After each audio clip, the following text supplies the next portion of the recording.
आज फिर Adani group radar पर रखेंगे क्योंकि यहाँ पर जो धारावी का रीडेवलपमेंट प्रोजेक्ट जिसके लिए बोलियां मंगाई गई थी वो दरअसल अदानी ग्रुप ने जीत लिया है। उनकी जो बोली का साइज था, जो डिटेल सामने निकल कर आए, वो 5,069 करोड़ का था। इसके सामने डीएलएफ ने 2025 करोड़ की बोली लगाई थी। अब यहाँ से वो फॉर्मल प्रोसीजर शुरू होता हुआ दिखाई देगा, लेकिन अदानी ग्रुप ने ये धारावी रीडेवलपमेंट प्रोजेक्ट की बोली जीत ली है। ये एक बहुत बड़ा विन है इस ग्रुप के लिए। अब देखते हैं यहाँ से किस तरह से कामकाज शुरू होता है और किस तरह का एक्शन देखने को मिलता है। तो अदानी एंटरप्राइजेज लार्जली आप रेडार पर रखेंगे इस डेवलपमेंट के बाद। बंधन बैंक कल का स्टार परफॉर्मर, यहाँ पर बैंकिंग काउंटर्स में अच्छी खासी तेजी देखने को मिली थी।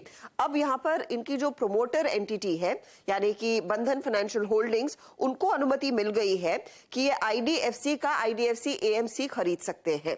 ये डील वैल्यू करीब 4,500 करोड़ की है, तो उसका थोड़ा बहुत सेंटिमेंटल इंपैक्ट आता हुआ दिखाई देगा क्योंकि बंधन बैंक की जो प्रोमोटर ग्रुप है उसको दरअसल ये अनुमति मिल गई है उस एएमसी बिजनेस को खरीदने की। आईडीएफसी भी आप रेडार पर रखेंगे।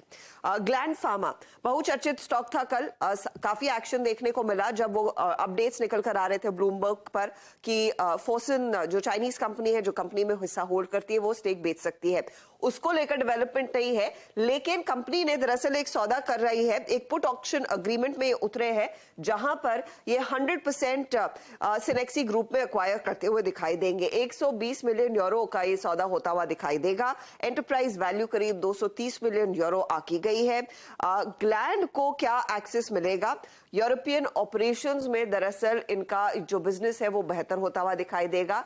Branded contract development and manufacturing segment में इनको फायदा लगता हुआ दिखाई देगा। याद रखिए कि सिनेक्सी के हाथ वैसे भी यूएस एफडीए अप्रूव्ड सेल्स देखने को मिली है। यूरोपियन इनका जो बिजनेस है तो उसका फायदा क्लियरली ग्लैंड के हाथ में आता हुआ। और कल मैनेजमेंट क्लैरिफाई कर रहा था कि अगर फॉर्च्यून हिस्सा बेच रहा है, हमें उसकी कोई जानकारी नहीं है। ये ब्रोकरेज रिपोर्ट्स हैं। मॉर्गन कह रहा है 2,558 का टारगेट ओवरवेट है। गोल्डमैन का बाय का कॉल है 2530 का टारगेट। हालांकि सिटी कह रहा है सेल की राय के साथ वो बरकरार है, 1920 के टारगेट्स वो दे रहे हैं। तो ये स्टॉक रेडार पर।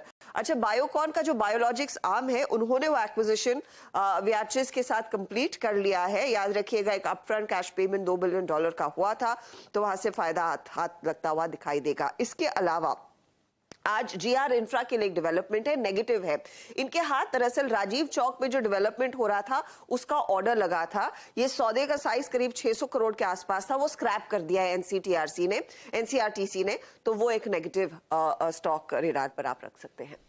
बता दें कि मनी कंट्रोल पर दिए गए विचार एक्सपर्ट्स के अपने निजी विचार होते हैं। वेबसाइट या मैनेजमेंट इसके लिए उत्तरदायी नहीं है। यूजर्स को मनी कंट्रोल की सलाह है कि कोई भी निवेश निर्णय लेने से पहले सर्टिफाइड एक्सपर्ट की सलाह लें।